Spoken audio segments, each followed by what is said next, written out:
For as long as people have called this place home, they've been welcomed with clean air, clean water, and an abundance of nature. As time went on, people saw the need to balance how we build cities with how we protect farms and forests.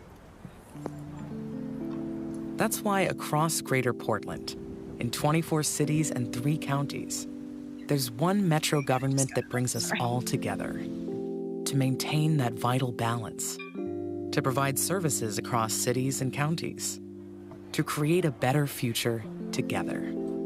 Hello, we're Metro. We plan for housing, jobs, and safe transportation. We protect land, air, and water by managing garbage and recycling. We support arts and culture by overseeing local venues to keep the economy growing. And we connect people to nature across 17,000 acres of parks and trails, and at the Oregon Zoo. Metro is all of us working together, connecting how we live today with how we plan for the future. Hello, we're Metro, and so are you. Good morning. I'd like to call the Metro work session to order for December 12th, 2023, and ask Connor to call the roll. Thank you. Councillor Lewis. Present. Councillor Nolan. Present. Councillor Rosenthal. Present. Councillor Gonzalez.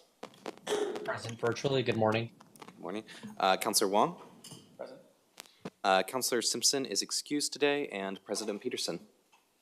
Here. Thank you. All right. We will, before we begin our agenda items, can we please play the safety video for in-person attendees? I'm Jason, and I'm an event production manager. Here at the Portland 5 Centers for the Arts, safety is our #1 priority, not only for our guests, but for our staff members. I'm at the Portland 5 Centers for the Arts, and you're at the Metro Regional Center. The council chambers are located on the 3rd floor. In the event of a fire or fire alarm, please exit through the door in the northeast corner of the room. Go down the stairway to the 2nd floor, exit through the main entrance by the reception desk, and gather in the courtyard outside that entrance.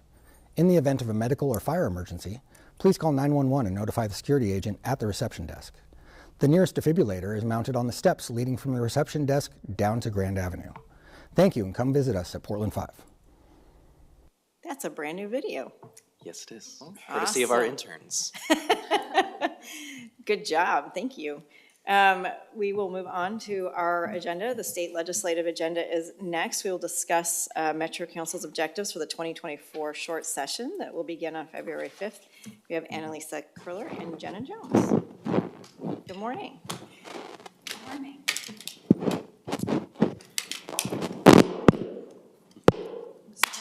Sorry. That was awesome. You made an entrance. I did. I made an entrance.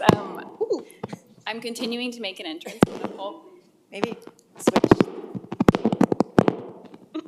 I feel like What fireworks. is going on?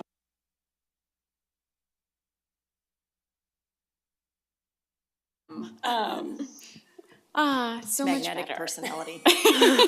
Good morning, councilors. I am Annalisa Curler. I use she, her pronouns, and I am your legislative affairs manager. And I'm Jenna Jones. I use she, her pronouns, and I'm your state and regional affairs advisor. I hope the rest of this presentation is going to be exciting as that intro was with lots of fireworks. But we are here today to talk about your 2024 state legislative agenda. This is our second time before you. We were before you in early October where we previewed some initial ideas. Since then, Jen and I have been out in the community talking to community organizations, talking to our regional partners, talking to legislators, talking also to internal Metro staff to more fully flesh out your legislative agenda. And we have some additional ideas that we are bringing before you today.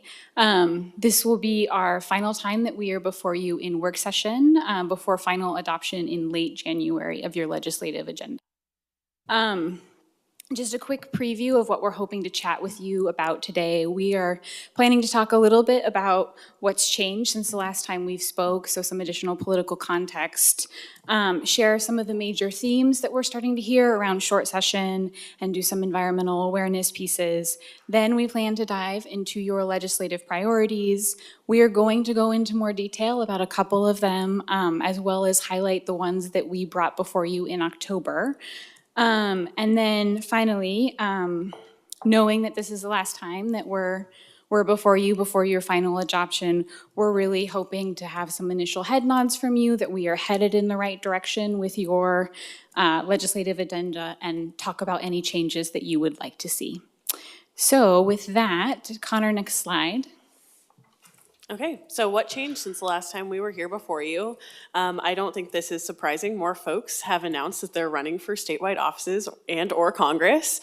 So there are a lot of folks running for Secretary of State, Attorney General, Treasurer, and then a couple of new folks running for Congress, with Representative Blumenauer announcing his retirement. So I'll just chat about a couple of the folks. We're seeing the Speaker Rayfield is going to run for Attorney General. So still trying to see if he'll stay through the 2024 session or if he'll resign his seat and there'll be a leadership switch up. There we go. That was a really hard S alliteration. There's also one of the co-chairs of Ways and Means, Senator Steiner, is going to be running for treasurer. Same thing is true for her. Is she going to stay through session, or is she going to resign prior to session? As you know, for statewide offices, legislators can't fundraise. So that will be the balancing act. And then for Secretary of State, we have Senator James Manning, and then also the current Treasurer Tobias Reed, who's running for that race. And then recently, the Housing Chair, Representative Dexter, just announced her run for Congress. And so that is another seat that we're looking at. So there's a lot of change going on, and this is going to be an exciting election season in 2024. So that's changed since we were last here. The last time we were here, we also talked about the Republican walkout case that was going to the Supreme Court. As you know, we had the longest walkout last session, and the Republicans who are impacted are challenging the administrative rules coming out of the Secretary of State's office. Oral arguments will be this Thursday. I hear there will be some watch parties. I'm still waiting for my invitation. Putting that out in the universe. Yes, there are public people watching this. And then there's been more clarity from our state and regional partners and community groups. We've done lots of meetings with our legislative partners and legislators during Ledge Days, and we have more coming, and then met with more community groups and regional partners, just trying to see what the landscape is. And then later in our presentation, you'll hear a couple of new priorities for your consideration. So next slide. This is just a slide to say another thing that has changed. We heard you loud and clear at the last work session. We are going to be holding our first legislative breakfast. It will be February 1st at the Oregon Zoo. So mark your calendars. I think it's already on your calendars, and we'll have more details about the agenda and flow of the event coming soon. Next slide for me. Thank you so much. So we often like to describe long session as a marathon and short session as a sprint. Things move very, very quickly. It is only 35 days. Quickly also means things often get messy and controversial and heated. So again, 35 days, usually there's about only 300 bills, which is in stark contrast to long session where there are many, many times that many. Typically, the premise for short session is that it is meant to be technical changes, budgetary tweaks, anything that, almost didn't make it across the finish line last time. Folks are, moving some of those bills. I will say, what we've really heard from leadership is a hope and a desire for a non-controversial session, a calm session. I think this is, particularly poignant in the context of so many of the last sessions have had walkouts, whether they have ended in a walkout or they have been punctuated by walkouts. I think there continues to be a desire from legislative leadership that we don't have a walkout and we're able to move through the state's business in a timely fashion. Next slide, please.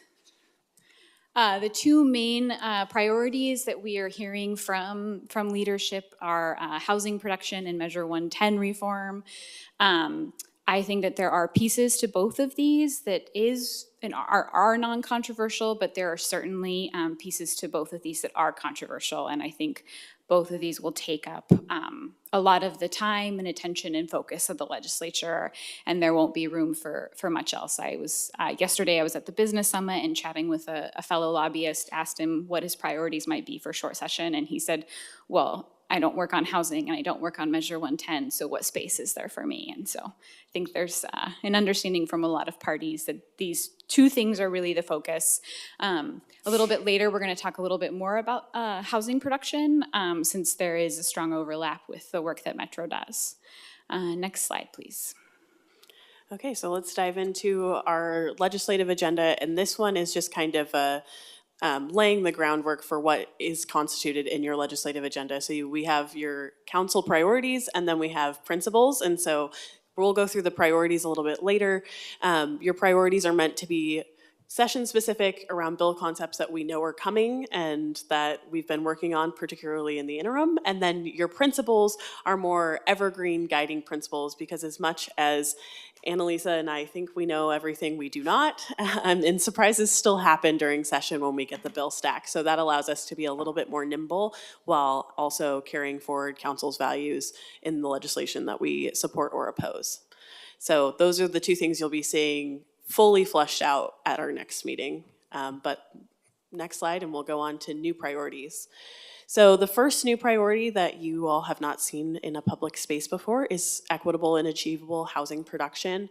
There are two components of this, some building on some of the work that we did last session around the Oregon Housing Needs Analysis. So we had Oregon Housing Needs Analysis recommendations that the legislature upheld, and then also part of that ended up being how do we build in urban unincorporated areas, and that was not figured out last session, that was figured out this interim. So we'll see some of those things come back and trying to see how our urban unincorporated areas of the region also build more equitably in those areas. And then the other part of that is housing infrastructure. So we know that you have to have pipes in the ground, streets, roads, all of those things to have housing. And so making sure that our local government partners who put the pipes in the ground, build the streets and maintain the streets, have the funding that they need so that we can continue to produce enough housing units. Next slide. So another piece that falls within the housing production bucket, and I would actually put this in the controversial side of the housing production bucket, as well as a concept that almost saw its way across the finish line at the end of last session, but actually died on the Senate floor about 2 hours before the end of session, and that is this temporary expedited UGB expansion process. Just a reminder for what that was at the end of last session. This would allow cities within Metro, and then there's a separate process for cities outside of Metro, to petition Metro for UGB expansions once every 10 years without the demonstration of need. And Metro would determine if the petition met the bill requirements, and if it had, Metro would need to expand the urban growth boundary. This, again, as I said, died on the Senate floor, and in the final couple of hours, what we heard from legislators is that there were both policy concerns as well as process concerns. This bill was added to the governor's main housing bill the final month of session, and I think a number of legislators were very uncomfortable with the lack of process and engagement with key stakeholders and those pieces. In addition, I think, and we shared these concerns as well, there was a pretty strong sentiment from a number of legislators that UGB expansions require the demonstration of need, and there was no requirement for the demonstration of land supply need. And so there have been ongoing conversations over the summer with the governor's office. I think many of us feel like the process concerns are being addressed that were there last session. We have a weekly meeting with the governor's office on this topic and on housing production alongside our local government partners. They are talking to legislators, talking to all stakeholders, trying to reach a consensus on the policy piece. The current draft concept, I think, has moved closer to what I would recommend Metro be maybe in a neutral position on, but pens are certainly not down yet, and I think there's still work to go. So it's, this one is going to be, I think, an evolving concept. I plan to bring to you all, when the governor's office has pens down, we will bring you what that looks like and talk about that. I will just also say that, as you understand the legislative process, just because the governor's office says pens down does not mean that the legislature says pens are down. That is the entity that actually has to pass the bill. And so want to be clear that, whatever we'll be bringing you that is the initial final draft from the governor's office is certainly not meant to be the final draft for session. So I think this will continue to be an iterative process, and we will keep you closely linked into that conversation as it unfolds. Next slide. So shifting topics pretty dramatically here. So this is levee safety along the Columbia River. You'll recall we are in what I hope is really the final stages of a 10 to 15 year effort to ensure that we have adequate flood safety along the Columbia River. Quick synopsis here, we are essentially consolidating the current government system that manages the floodplain, folding it into one system, and this will really put us in a strong place to be in line for federal funding, of which they do a 70% match for 30% of local funding, which is really great. Your colleague, Councillor Simpson, has been heavily involved in this process. Prior to that, Councillor Craddock was really engaged. And I will say, as often is the case in the final stages of something, there are some additional tweaks that are needed, and unfortunately those tweaks are legislative. There is more information in the issue sheet in your packet on all of the specifics, but we are a part of a very large coalition that is hoping to see this across the finish line during the short session. Next slide. Okay, this next priority is a placeholder because we got late breaking news yesterday at the Business Summit that we were anticipating. But we have a placeholder for regional economic recovery and growth. And this is really tied to support legislation that's going to continue to have our region recover both from the pandemic and just recent events.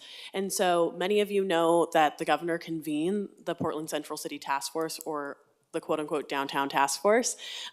She released a press release yesterday and really unveiled some of her top-line recommendations from that task force at the Business Summit. A lot of this is around things like banning public use of substances, which will kind of get into the Measure 110 conversation, some things around shelters and making sure that unsheltered folks have safe and accessible housing. So there's a lot of things that intersect with Metro's work, as well as cleanup funds to ODOT for their right-of-ways. And there are more around arts and venues that are kind of in her broader thing that wasn't in the press release, so we're still going through all of those things.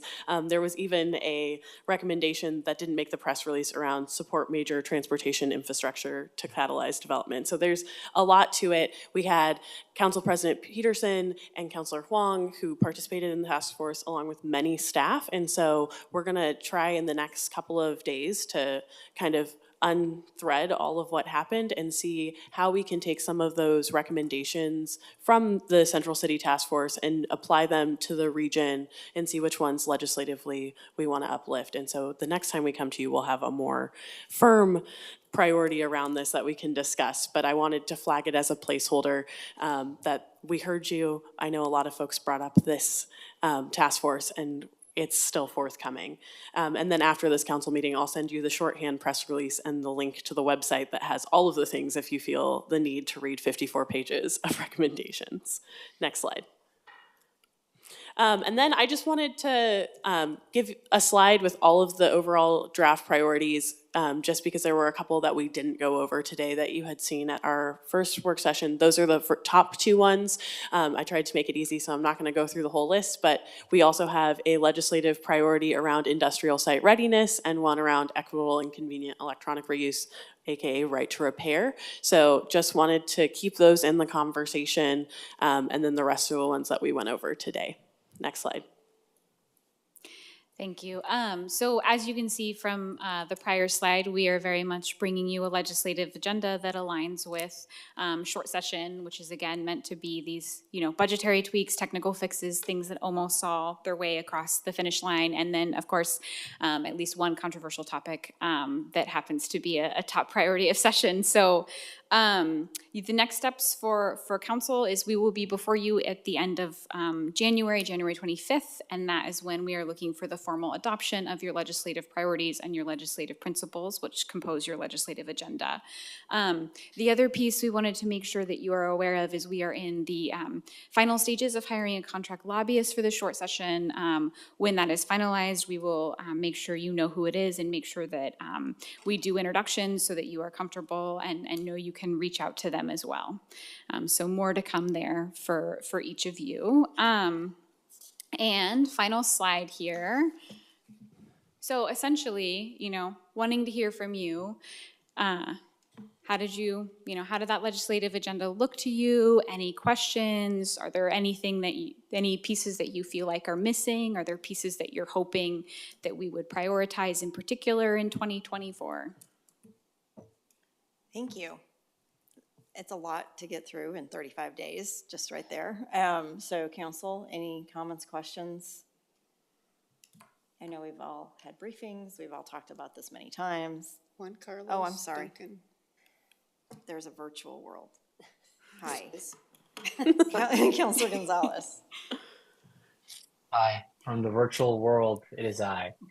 No, this is really wonderful. Thank you for putting this together. One small question and then kind of a comment on what I feel is a gap.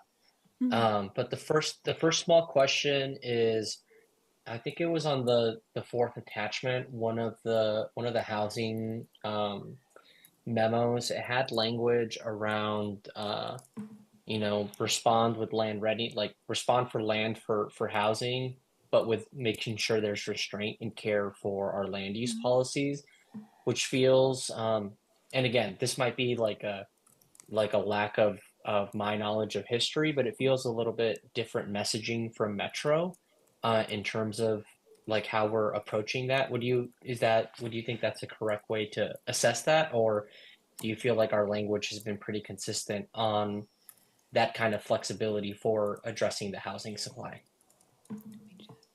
No, I appreciate, thank you for the question, Councilor Gonzalez.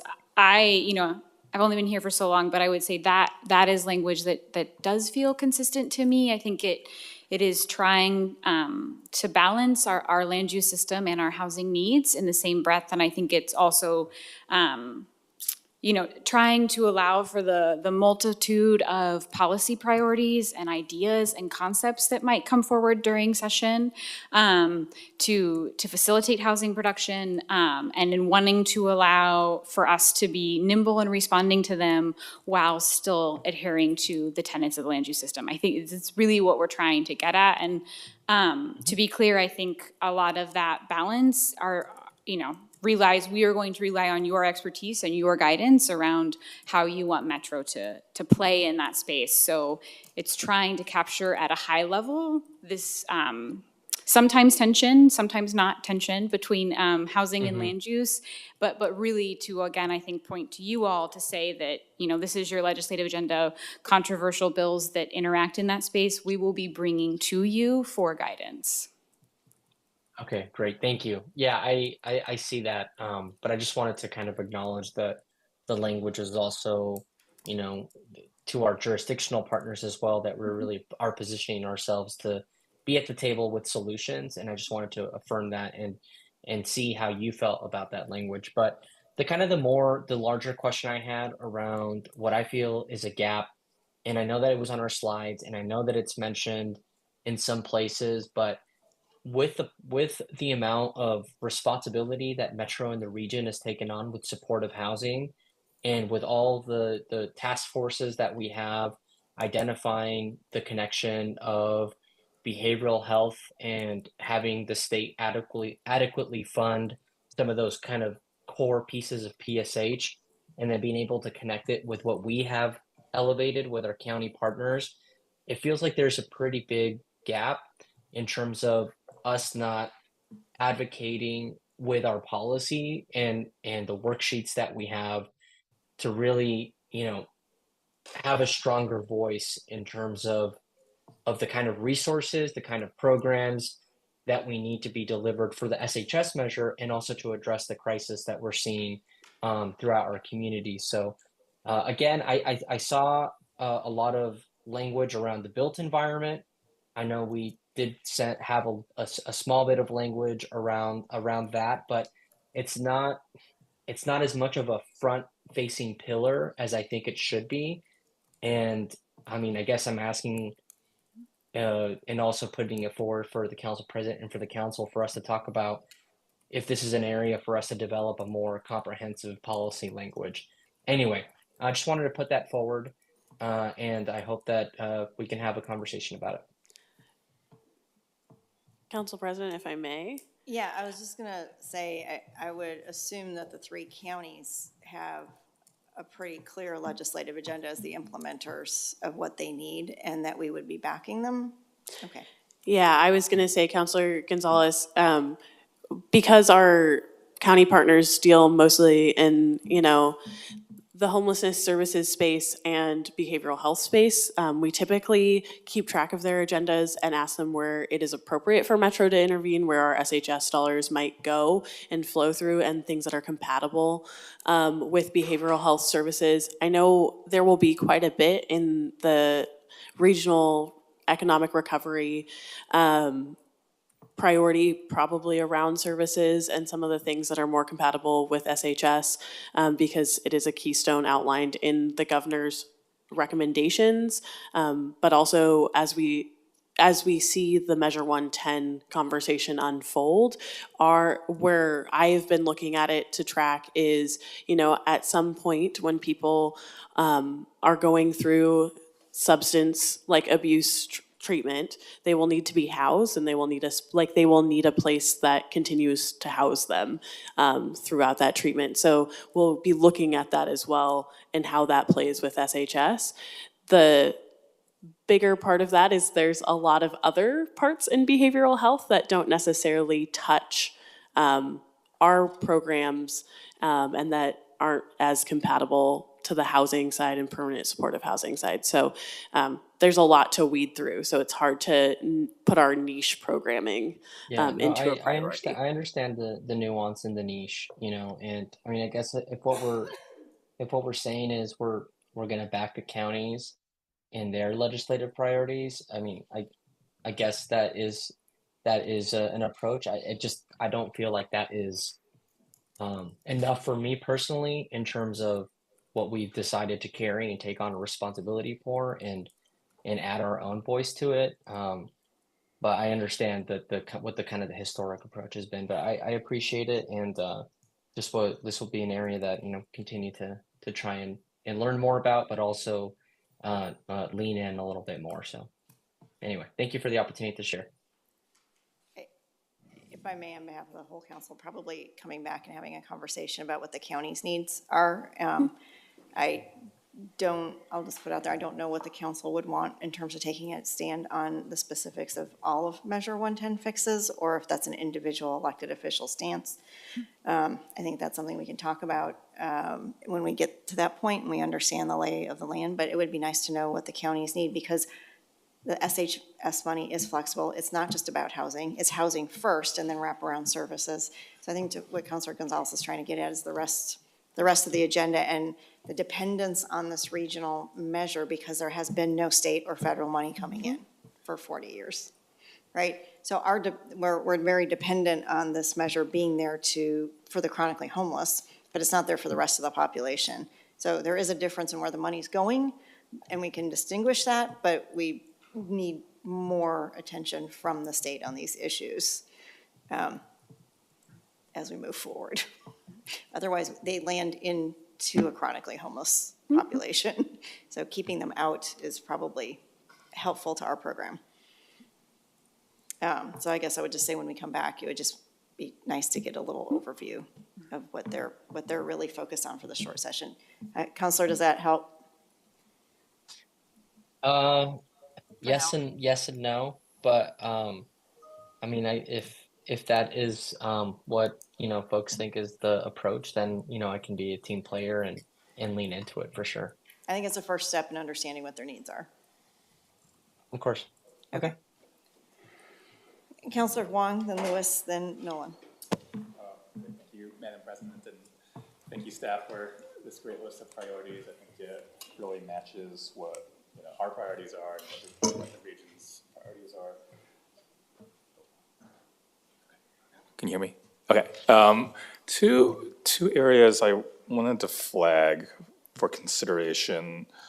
We all know there's a childcare crisis, and a recent survey showed that 40% of respondents, left a job or, had to modify their jobs for childcare. And I know, the employment-related daycare funding that program is underfunded. And given kind of our priorities around regional economic recovery, I'm wondering if we might consider adding kind of childcare funding to our priorities, just because it touches upon so many of our employees and our work as well. I don't know if we've done that before in the past, and it seems a little different, but I think also could be a real win and priority for folks in our region. Roger that. Okay. No, and I think it fits perfectly with the regional economic recovery. And I think we've seen a little bit of it in the housing space and pairing it with affordable housing, right? But yeah, we've heard from some of the community groups and community organizations that from a workforce equity and justice standpoint, that is definitely needed. So Absolutely, great. And then, just following up from some conversations I've been having this morning, are all transportation-related items, are we just saving those for the long session, or might there be ways to talk about some of our regional priorities around transit and things like that? I didn't see it as a priority, and maybe it's just because nothing's gonna happen when we're waiting, but if there's a way to get a jump start on some of our projects and that local match, that would be awesome. Yeah, absolutely. Noted, Counselor. And I will say, the list of legislative priorities that you see in front of you are also corresponding to bills and actual policies that folks are hoping to accomplish this short session. I think there will be a lot of really active conversations in the Transportation Committee setting us up for a possible state package in 2025. But I think we've heard pretty loud and clear from transportation leadership and legislative leadership that they are not wanting to do anything major on transportation during the short session. However, I think there will be really active conversations. So, and we will be participating in all of those conversations. So I think there will be plenty of opportunities to continue the conversation, advance the conversation during the short session around our transportation priorities. It's just not called out specifically on the legislative priority sheet because there isn't a bill that we're pursuing around that. Okay, thought I'd ask. Thank you. Counselor Lewis. Sure, thank you so much. Thanks for the great legislative agenda presentation.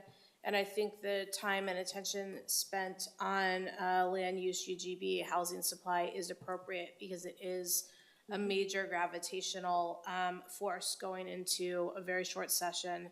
As you noted, 300 bills introduced, almost all of those will have already been drafted as we go into the holiday. So we don't have a lot of opportunity to put more on the board. What we do have is the opportunity to provide the right information at the right time so that legislators, as they're considering different sets of amendments, can end up with the right package. So I really want to focus on supply that we already have, the cost of infrastructure outside the UGB, and the opportunities that our urbanized areas already have to access additional lands, both for housing as well as for economic development. So I think you have all the things you need for that, but just I'm double underlining that is where Metro has to spend the majority of our time during session, because something will happen and it needs to be with us and not to us. Additionally, I think that there is money on the table broadly to be determined how much of that's really in play. But we've started hearing a lot about education budget asks having to do with learning loss. Heard that loud and clear at the business plan yesterday. I've heard it from some legislators. And I'd like to start translating that not only into the traditional K-12, but also into workforce development, because I do think that's a place where we come into play and would potentially be able to help fund some of our partners for our workforce programs. And then second, on a posture of being ready to be opportunistic. We did a really nice job of spending $10 million on trash, and I think we could do it again. So if there is a door open there, I'd like us to be ready.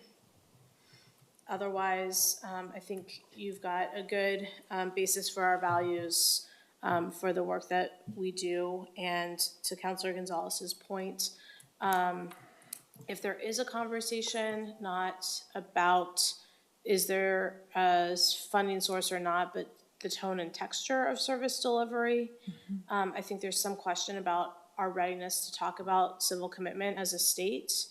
I know it's something that is hard to say out loud, but I think maybe being part of a coalition of local governments willing to say it's worth having the conversation.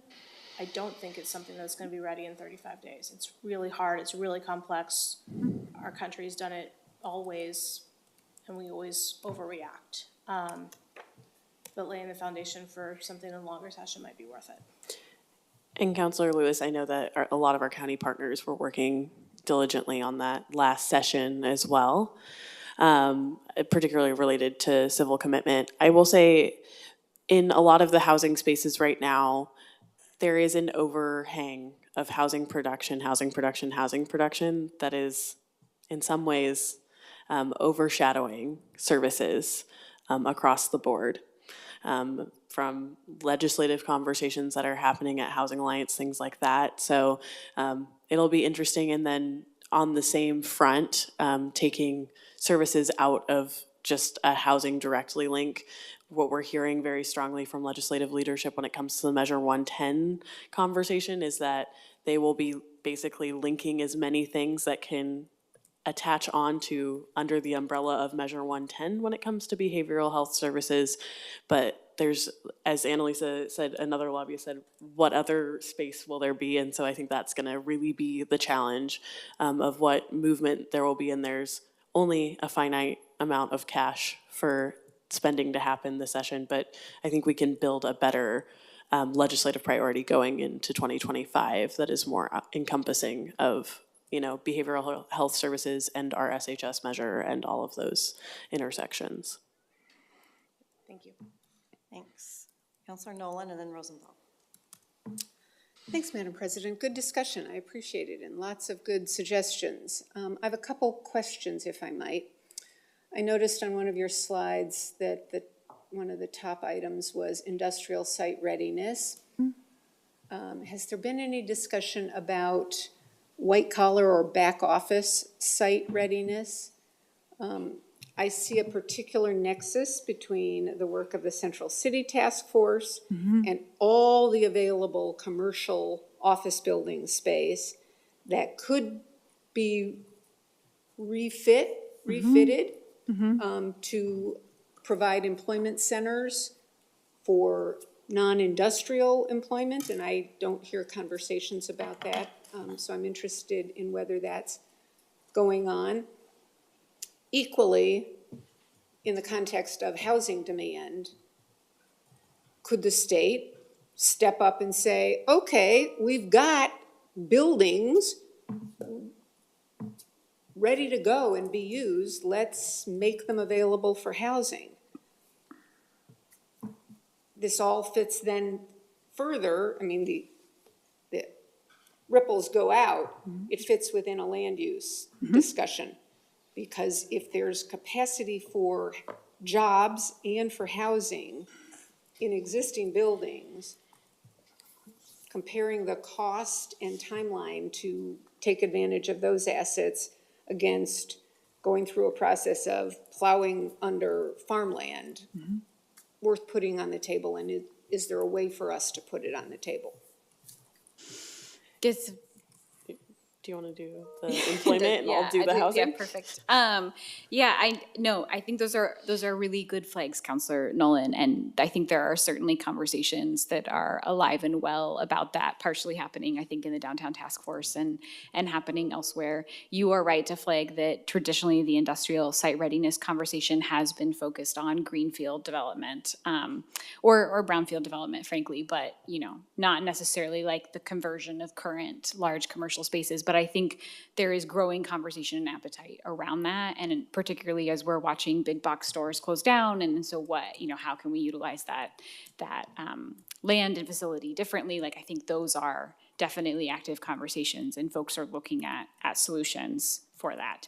Whether or not the exact program we're currently targeting for short session for industrial site readiness would facilitate that, I would need to check with some folks to understand that better, and I can get back to you. Thanks. And Madam President, if I might just follow up. Funding is a big issue here. And I see, for example, the governor's task force on downtown saying, no new taxes, but do all these additional services. Without what we often hear from our constituents, we want these services, we don't want to pay for them, you figure out the tough trade-offs. Is there any appetite? Will the governor be bringing forward more than a $20 million funding request? Does the legislature have an appetite for it? Does the business community, particularly in the central city, have an appetite for doing their fair share? Like when I ran public works at the city, the sidewalk was the property owner's responsibility. And can the state step in and urge or require that responsibility be taken up? Councillor Nolan, I think to the second half of your question, I know that inside all of the recommendations from the governor, from the governor's task force, there were some things that like what businesses and individuals can do on the website. But yes, those are not tied with any type of accountability mechanism. They are just ideas. I don't know how much there's an appetite for it there. When it comes to the funding question, there is more funding that, particularly on housing, the governor has already spoke about. She's putting up $65 million for shelters, and then she has a even bigger housing production ask around $500 million, and that is both for new development, infill. So getting to your question about like, we've got all these commercial spaces, and do we need to expand UGBs to continue to build housing? I know there was a lot of conversation around commercial conversion last session. There was a little bit of money set aside for that. I know our partners at the City of Portland are very interested in commercial conversion, both for like housing, but also for shelters. The big thing that comes into play there is safety upgrades and infrastructure upgrades, because when you have a office building, we have centralized kitchens or bathrooms, and then you're going to have to multiply that by a lot of people. So the funding is a big issue. And so some of the governor's recommendation on housing production will have like site-specific and infill dollars.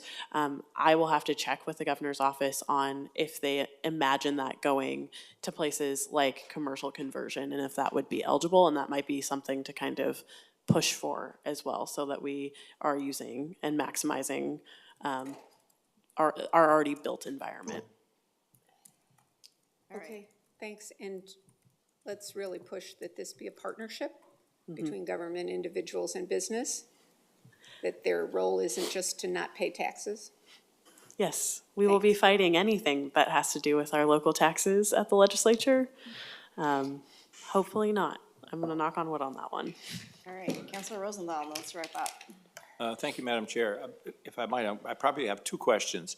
The first question is, I know they met yesterday, they had a big confab, and I'm just wondering, and I know the governor talked about specific, having actionable items coming out of that. When will we see sort of what a summary of that is and how it might affect the legislative process? I mean, since I didn't attend, I don't know all the things they talked about. So that's the first question. And the second question is, my understanding is that the last session, particularly regarding the land use, the League of Oregon Cities had a significant role toward the end in, shall we say, objecting to some of the provisions that were in that. How are we coordinating with the League of Oregon Cities and maybe the Oregon counties? I mean, because they may have a position on legislative priorities as well. So I'll speak to Downtown Task Force, and then Annalisa can talk about land use, because she loves talking about land use. So I will send the shorthand press release that came out about the Downtown Task Force recommendations after this meeting, as well as a longer set of the recommendations. Some of them are short-term, some of them are long-term, some of them are only local solutions, and some of them have legislative nexuses. And so I will look through them for, give me a couple days to do this, on which ones will truly have a legislative nexus, and aren't just local priorities coming out of that task force. Okay. To be Yeah, it was all released yesterday, so lots of information, but you'll get information today. A lot of ideas, and some of them local, some of them are regional. Okay. Yeah, and Counselor, to your second question, yes, our local government partners have been heavily engaged in the land use and housing production conversations. We have been working in close partnership with them. I flagged, at the beginning of the meeting that we are in a weekly meeting with the governor's office. Also included in that meeting are LOC and AOC, so we are in pretty tight coordination with them. I will also say that, particularly when it comes to LOC, I think that they are also interested, perhaps maybe more interested in some of the other components of the housing production package, having to do with variances and other pieces that are less metro and more city specific, and that is where they have spent a lot of their time, but definitely talking about the land use components as well. I mean, do we have any points of real conflict with LOC? Or just different emphasis? That's a really good question. I would say that it's hard to know because I don't have a final proposal to know if we will have points of conflict. But what I will say is there were certainly many points of agreement, maybe a few of conflict. And, what we really try to do is prioritize good open communication so that, all parties know where we are each at. And, not only is that true with LOC, but it's also true with talking to our individual cities within the region. So they also understand. Yeah. Okay, thanks. Thank you both. I just want to point out, we do have a budget note that will hopefully help in the short as well as the long session on the cost of development in the region in order to get to those housing production, because the cities, we all know they have a financial health issue in achieving these goals, but being able to quantify that and get that as part of the conversation. Mm-hmm. I know it's not going to be until the long session, but I think getting some sort of understanding from that, at least in the next month or two, to be able to include in these conversations as we lead into the long session, I think is going to be extremely helpful, I hope, because standing up an infrastructure bank to help with development and then not funding it to the level of the need is not going to help. So I think we just need to know what that is and what we're aiming for. Mm-hmm. All right. Thank you. Thank you. Much appreciated. All right. We'll move on to our budget development workshop, and we've got I've got a whole bunch of folks. I will kick it over to Brian Kennedy, though, but this is an opportunity today for Metro Council to hear about the regional economy, Metro's financial forecasts, and to discuss council priorities. Brian. Thank you, Council President Peterson, members of the council.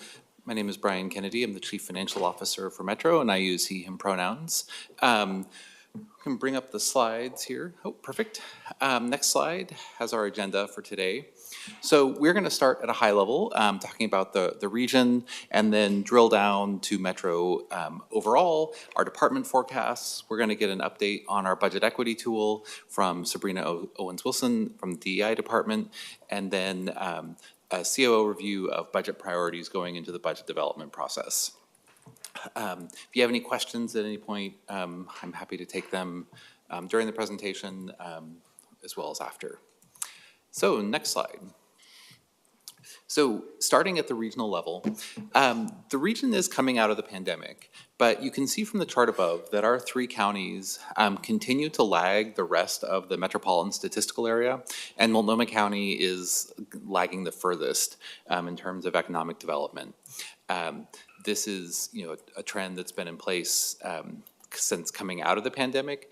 Though if you look, that Multnomah County was kind of below the rest of the region even before the pandemic.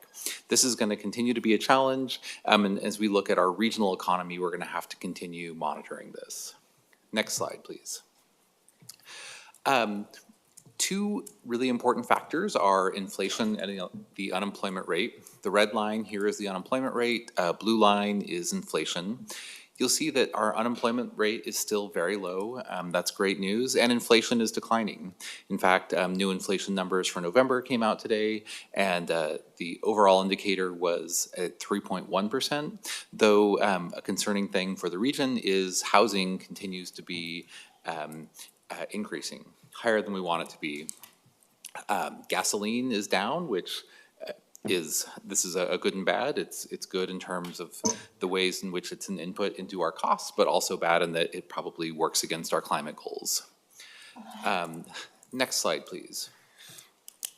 Population growth has been a frequent topic of conversation, and you can see that we had trends in Clackamas and Multnomah County of population declines in 22, Multnomah County in 21. These numbers are recent estimates from PSU Population Research Center. We're still expecting census estimates to come out for 2023. The good news here is it looks like our population declines in Multnomah County have reversed, though you don't want to draw too big of a conclusion from one data point, though a lot of conclusions were drawn from 2 data points for the prior years. I think you can probably apply whatever narrative you want to this data. I think it's generally good news. My technical analysis is a lot of weird stuff happened during the pandemic, and I think we're starting to see a return to more normal patterns. Most of the things that made the region a good place to live are still in place today, and we're going to see population, probably continue to grow, even though likely to be more slowly than we did pre-pandemic. What's that Clackamas County aberration? Do we have an explanation for the Clackamas County? I mean, that's a significant loss. I don't know the answer off the top of my head. I'm not sure anyone really does. I don't know why we spend all this time talking about Multnomah County when that happened to Clackamas. That's just like, it doesn't even add up to the amount of, anyway, go ahead. Moving forward. Yeah. Next slide. We have no explanation. I have no explanation, other than a lot of weird stuff happened. No. And I think it's also important to remember that, these are estimates. There were a lot of strange patterns that happened during the pandemic, so difficult to pin down exactly what's going on. When we talked last year, I noted a number of trends that our reserves were generally strong across the board. That has continued this year. Most of our key revenues are performing well. Again, still doing great there. Departments were making progress on their goals and objectives. I think we're seeing the same thing. We are seeing some warning lights, and that continues to be the case. Next slide, please. When we talked about the economic context, the consensus of virtually every economist in the US was that we were looking at a mild recession. That has not happened. It's looking more and more like we're going to see the soft landing that some people hope for. Most of our economic indicators are going in the right direction. Inflation is coming down. Job growth is slowing, but not declining. Our unemployment rate is in good shape. Inflation does appear to be easing, which is good news. The labor market continues to be tight, not as tight as it was a year ago. And just like every other kind of time we've talked since the pandemic, the impacts on Metro are not uniform. We have a lot of very different lines of business that are affected differently by things happening in the economy, and that's going to continue to be the case. Next slide. So this year, the economy and the local economy is still strong. If you look at the SHS revenues. Councillor Wong, did you have a question? Oh, yes. Just kind of you could paint a little picture on the state of the economy in terms of wage growth and maybe inequality. I think we were talking about this in our strategic targets conversation, but is there data on we're adding a lot of like high-paying jobs, but not seeing wage growth at the lower end? Or do you have any kind of data on that? Not off the top of my head. Josh, do you have thoughts? I have thoughts. Careful on that microphone. Because I just want to make sure we're painting the full picture. It seems like it was generally rosy, but On the microphone, you might want to use Brian's. Don't. All right. Just for the record, I'm Josh Harwood. I'm the Fiscal and Tax Policy Director here at Metro. To answer your question about Clackamas County first, I don't know the perfect answer for that, but to think about, when we think about those population numbers, I think it's important to just recognize they're around zero. We've had some pretty extensive population growth, both from migration and some natural growth, although that's happened less frequently more recently. But the important point is that we're just not growing as fast as we used to. I think with Clackamas County, I think what you're seeing is that work from home and then going back to work kind of aspect around people moving and wanting to, and people also moving. People are more sensitive in Clackamas County to tax systems and tax inclinations, and so there's a little bit more of a dynamic at play there. To your point about income inequality, that's actually gone down quite a bit in the last 3 years. The very bottom end of the wage cohort has actually grown the fastest in the last couple of years. This is national data, it's not local data necessarily, but yes, it has. The 90th percentile of, or the 10th percentile of incomes has actually grown quite a bit. And wealth has also grown quite a bit. So there's still gaps and there's still inequality, but it's actually, the pandemic actually kind of helped that a little bit, because if you think about all the fiscal supports, they kept incomes going to the lowest income people, and they propped up incomes, they propped up businesses that supported those people. And so it kept incomes flowing during the pandemic, and it did so in a way that the federal, the most recent federal survey of household wealth shows that we had record growth from 2019 to 2022 in that survey's history. So, so the underlying data looks pretty good. I will recognize that the overall vibes of things are not great. And would you say it's because of rising housing costs? It seems like if folks are making more money, but housing's going up more. I would say that housing costs is the biggest driver for a lack of migration. All right, thanks for the context. Thanks, Josh. So the local economy is still strong. We see that in our SHS tax revenues, both in the personal income tax and the business income tax. Though travel and tourism recovery is a lot slower than we expected. And right now, it's actually stalled. If you look at transient lodging tax collections in Multnomah County this year compared to last year, there's a lag in the data, so we're just starting to get data for this fiscal year, but it's actually coming in lower than last fiscal year, which is very concerning. If you look at transient lodging tax data in Washington County, I have not looked at the data myself, but I hear from our partners that it's actually going pretty well. We still very much have a Multnomah County problem, and we focus on that because the transient lodging tax that comes to our venues is from transient lodging tax collected in Multnomah County. And this has some significant implications for the visitor venues. Inflation is easing, which is good news. High interest rates continue. The good news here is we're not kind of frequently in the bond market, so we're not experiencing those high interest rates. And actually, muni bond rates for kind of highly rated property tax-based debt are still in pretty good shape. So the high interest rates are also a good thing for our venues and departments that have fund balances set aside for capital reserves. So interest earnings are up considerably over what we've seen the last several years. So interest rates definitely cut both ways.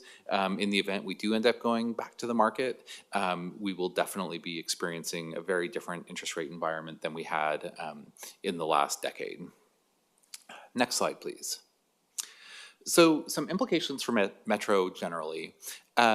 We're still seeing the lingering impacts of inflation affecting costs across the board, particularly related to labor. So in the cases where we had labor agreements that were in place while we were seeing 8-9% inflation, as those agreements are being renegotiated, we're seeing our labor partners want to recognize the effect of that inflation. Most of our major revenue streams appear to be strong. We're going to need to continue to monitor the local economy just to make sure we don't miss signals of impending changes. And then a lot of the concerns we're seeing are very department specific. We're not seeing broad trends necessarily affecting Metro that we need to worry about, but there are some departments that have specific challenges that I'm going to talk about. Next slide, please. So now we're going into the lowest level of detail, so our departments and funds. So the general fund, what we're seeing here is a good story. Revenues consistently above expenditures over our 5-year forecast. Part of what we're seeing here is a recovery to pre-pandemic revenue levels and typical revenue growth. Our expenses are low because we had cut general fund allocations during the pandemic. And part of what you're going to see as we go through the departments is there are needs to restore those cuts. So while we have kind of excess resources in the general fund, some of the departments that are experiencing some financial stress, that's the reason we have those excess resources. And we also have some significant projects that we need to invest in, like changes to our financial and human resources systems. Next slide. So going through our departments in alphabetical order, housing. So starting with the affordable housing bond, this is a chart you've seen before. The green bars are our partner expenses, so the majority of the bond that's spent by our partners. We see that peaking not this next fiscal year, but the fiscal year after, and then the activity falls quickly off. As most of those funds have been allocated at this point or will be allocated soon, and the pipeline for projects funded by Metro or with funding from Metro is going to dry up in the next couple of years. So this is proceeding according to plan, and we're managing those expenses, managing the partner payments, our site acquisition dollars, and our local administrative costs. Next slide, please. So I have 2 slides talking about supportive housing services. So this first slide is focusing on the revenue picture. So the orange line is our actuals to the left, and then revenue projections going forward. We've had some partners have reactions to the numbers in the out years. So this forecast goes out through fiscal year 28-29. So we added the blue line to show that if you just started with $250 million in fiscal year 2021 and used our rate of growth assumption, it gets to over $340 million. So that $250 million was never going to be $250 million every single year. It's going to grow. Wages grow because of inflation and productivity growth. The bar on the bottom basically just shows that year-over-year growth and the difference from that $250 million projection to our current actual projection.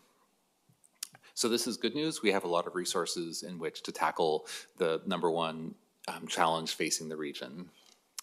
Next slide, please. Can you go back? Yes. What are the gray boxes? Those are the differences between our forecast and that $250 million baseline. Why is it repeated? There's a difference in the graph. Difference in the amount of the bar? Because the forecast changes year over year. There are some years where revenue growth... That's not what I'm asking. Okay, I'm sorry. Why is it repetitive? Why did you feel like you needed to... There's already a difference in the lines. Why did we feel like we needed to... It's just a different way of showing that information. Okay. And showing the exact dollar amount of the difference. Okay. Right, I just had a follow-up. And looking at the bars at the bottom, they look pretty steady. And within the level of error, I mean, is it, what's the error bars on these? I mean, you know, when we're talking about 500 and, let's see, 82, I mean, is it 82 plus or minus 2 or something like that? Do we have any estimate of that? That's a great question, Counselor. The estimate of an error band would be pretty significant because of the revenue stream who we're taxing, essentially. Their incomes are going to be more volatile.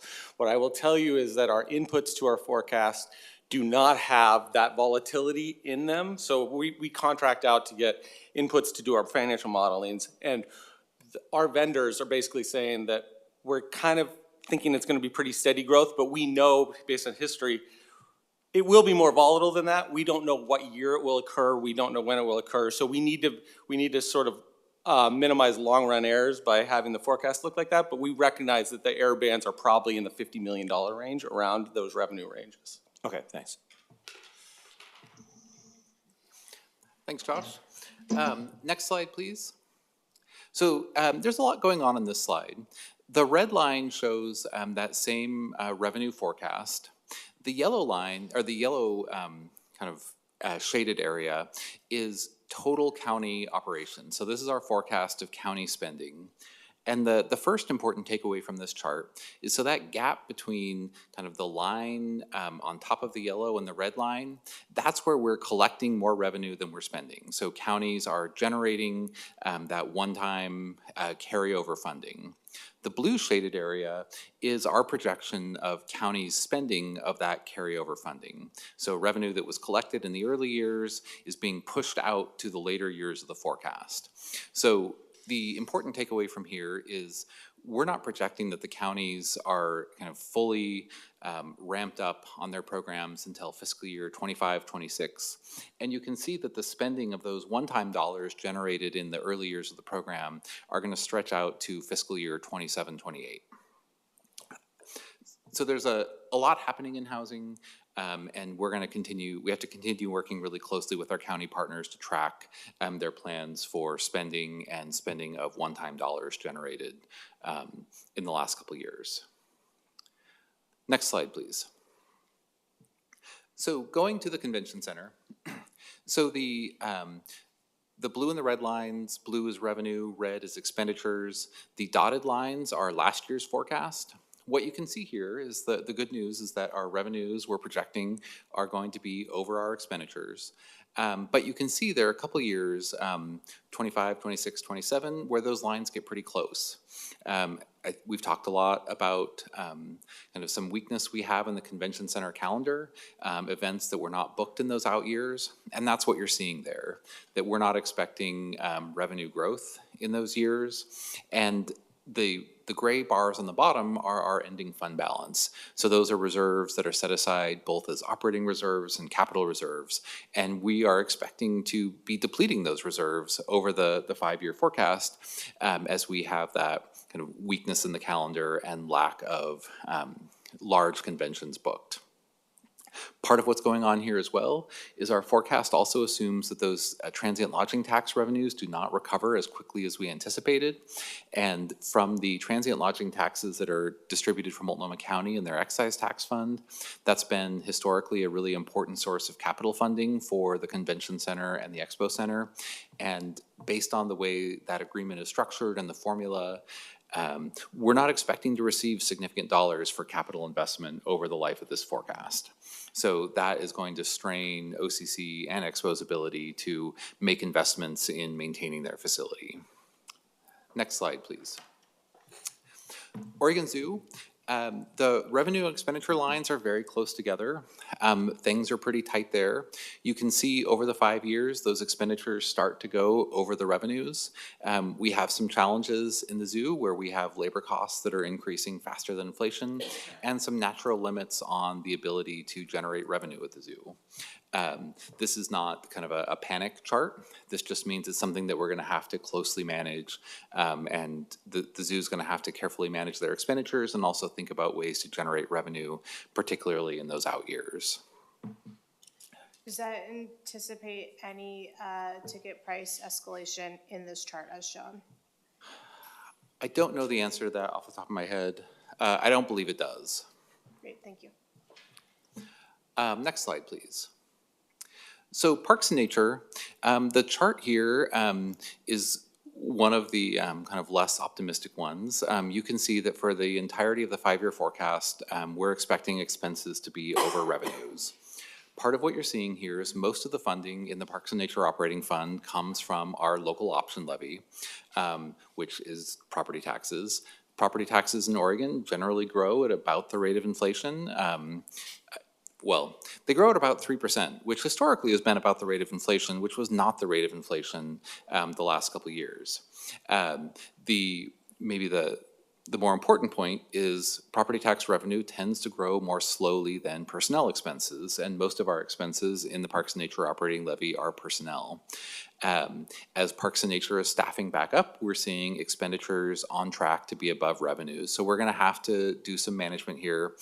This does include return of pre-pandemic levels of general fund operating support, but we may need to make some additional contributions in order to keep the fund in the black. But this is a challenge that's kind of in the magnitude that we can manage. Again, it's not something that we need to panic about, just an issue that will require continued attention. Next slide, please. Planning, development, and research. This chart is showing, so the blue line is our forecasted expenses, and then the shaded areas are the different revenue streams. The takeaway here is we have what looks like a gap in the outer years. Part of what you're seeing is that we don't predict the discretionary grant revenue that we're going to receive. We budget what we've been awarded. So we don't have some discretionary grant awards out in fiscal years 26, 27, 28. That doesn't mean we're not going to get them, but we can't plan on it. Our planning department has been very successful in pursuing grant awards and generating funding, but it's a continuing challenge. Another part of the challenge here is the planning department is another one of those departments that had a higher level of general fund support before the pandemic that we need to plan on returning to ensure their long-term sustainability. And really the big story of planning is their budget is assembled from a wide variety of funding sources, most of them from the federal government, some pass through the state government, and then some in coordination with our partners. That's the fund exchange dollars, where we trade kind of more restricted federal grant dollars with TriMet for less restricted money that we can invest in the region. So we have some challenges, but again, definitely something that is manageable. Next slide, please. Portland 5. The story here is that those revenue and expense lines are very close together. While attendance is coming back to pre-pandemic levels, some of people's spending habits are not necessarily back to pre-pandemic levels, combined with increasing labor costs and operational costs at their venues. You also see the gray bars, which are showing the fund balance, declining pretty rapidly. As we've talked about a lot of times, we have significant capital needs at the Portland 5 venues, and we will not be generating enough net revenue over the next 5 years to fully fund those activities. Councilor Rosenthal? Just a quick question. I noticed operating revenue significantly exceeds expenses in 2022 and then a little bit in 23, and yet the fund balance drops dramatically. Is that because of the capital expenditures? I mean, theoretically, you would see from 22 to 23, that bar should go up because we have quite a bit of excess revenue. So that was, the jump in revenue was the Shuttered Venue Operators Grant, significant infusion of federal grant funds. We also had a large number of capital projects during that time. And then the drop in fund balance from 23 to 24 is mostly explained by two projects, the Schnitz Cooling Tower and the roof project, I believe. Is that right, Steve? Okay, thanks.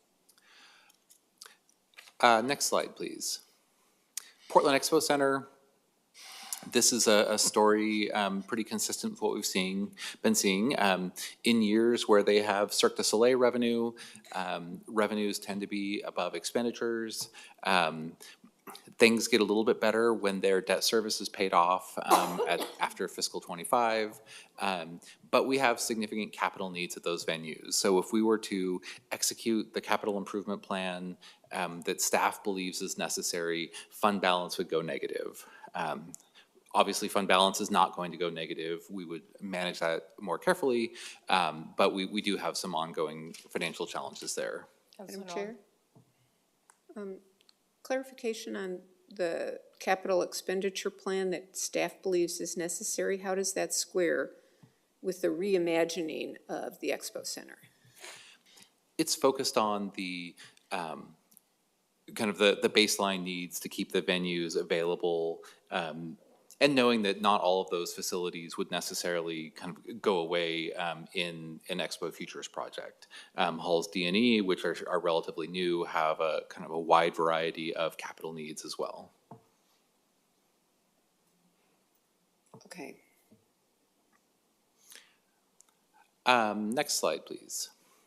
So wrapping up our departments, WPES, so this trend is generally a good one. One of the challenges of an enterprise utility is we would expect revenues to closely match expenses because we set our fees to collect the revenue that we need to fund our budget.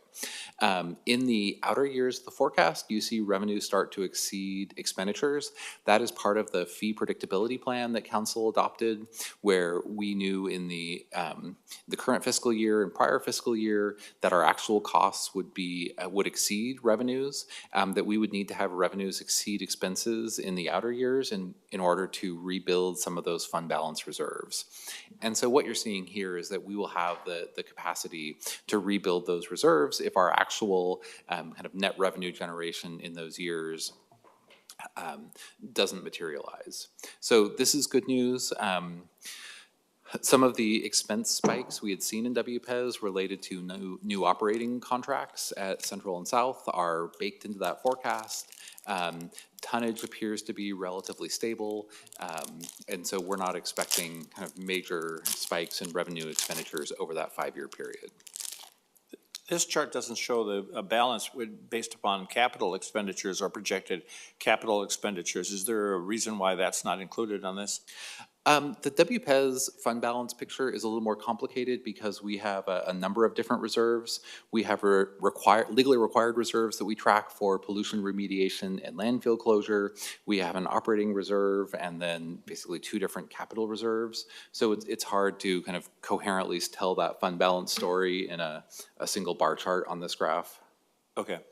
But I would expect when we get into department budget presentations that the WPES leadership will talk a lot more about their plans for fund balance reserves and the different funding levels. So at this point, I'm going to hand the presentation over to Sabrina Owens-Wilson to give us an update on the budget equity tool.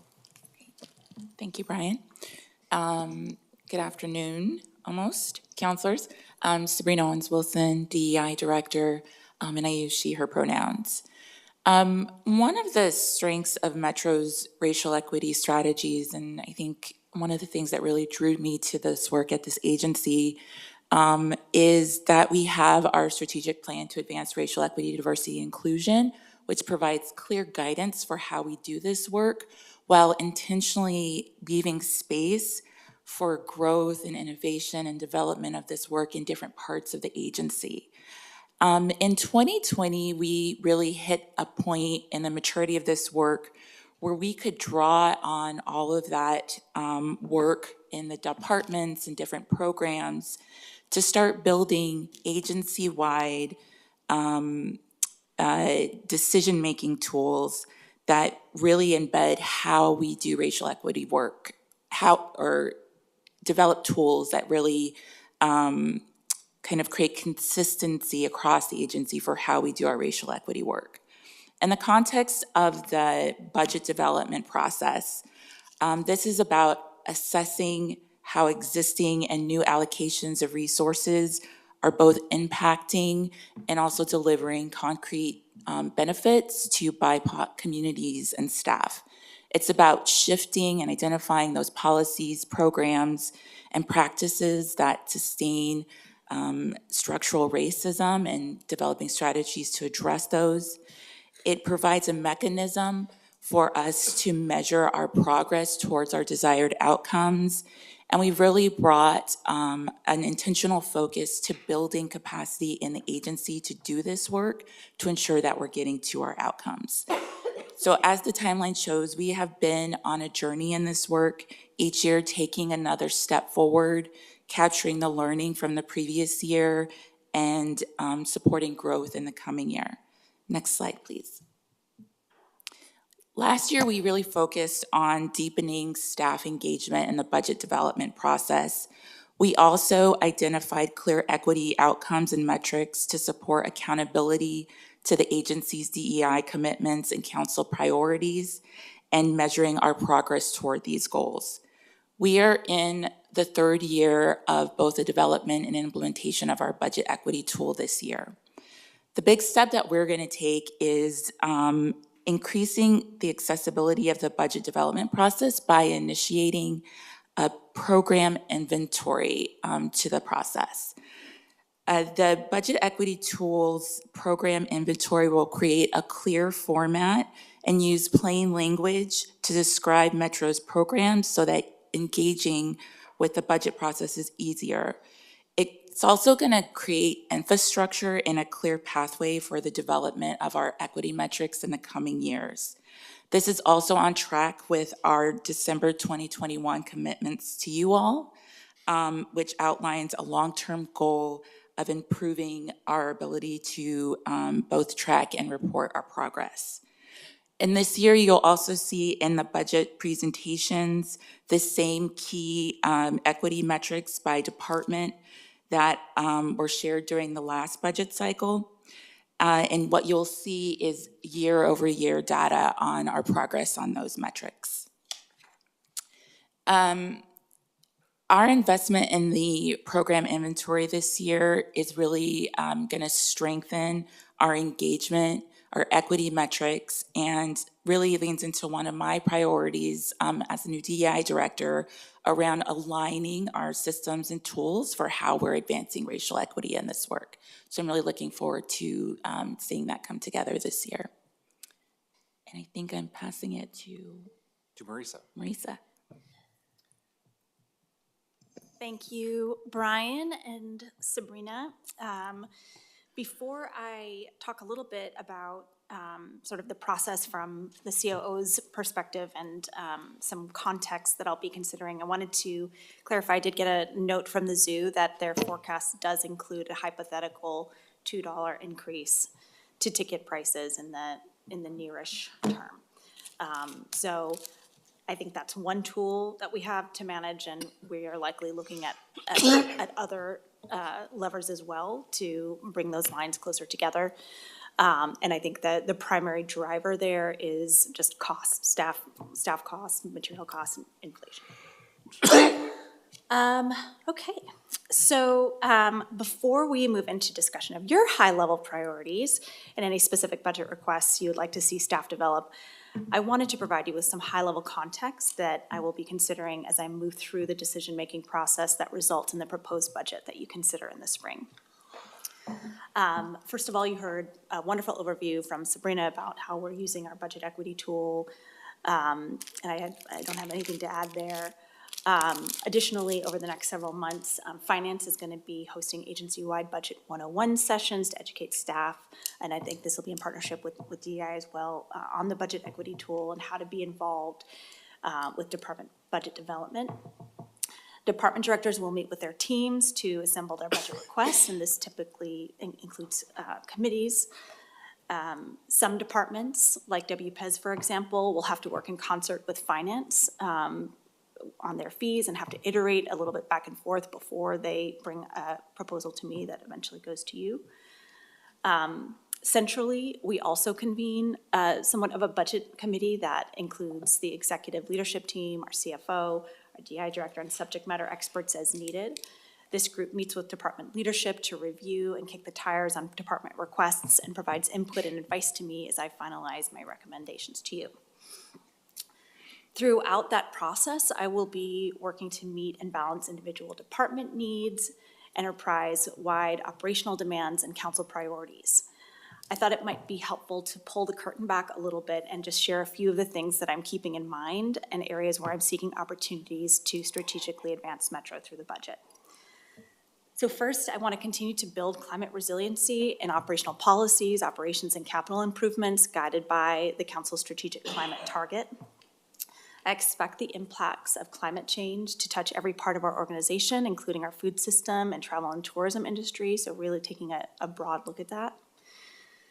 I'm hoping to take a fresh look at post-pandemic safety at Metro, jumping off from the excellent guidance we got from the auditor and our transfer station audit and just expanding that to Metro-wide work.